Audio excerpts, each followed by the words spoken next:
Hi friends, ఎలా ఉన్నారు? Welcome to Telugu facts.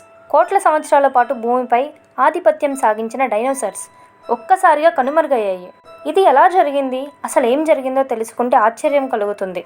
సుమారు 66 ఏళ్ల క్రితం భూమిపై ఒక భారీ మాస్ ఎక్స్టింక్షన్ ఈవెంట్ జరిగింది. ఒక ఆస్ట్రాయిడ్ దాదాపు 10 కిలోమీటర్ల వెడల్పుతో ఉన్నది భూమిని ఢీకొన్నింది. ఈ ఆస్ట్రాయిడ్ మెక్సికోలోని చిక్సులబ్ క్రాటర్ వద్ద పడింది. ఈ తాకిడితో భారీ అగ్నిపర్వతాలు పేలి ఆకాశం పొగతో నిండి సూర్యకాంతి భూమిని తాకకుండా చేసింది. ఫలితంగా మొక్కలు చనిపోయాయి. వాటిపై ఆధారపడే జీవులు తిండి లేక మరణించాయి.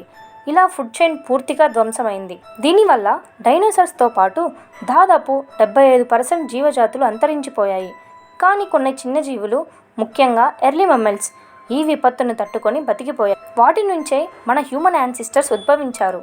అంటే డైనోసార్స్ అంతరించిపోవడమే మనం ఈరోజు ఇక్కడ ఉన్నదానికి ఒక కారణం.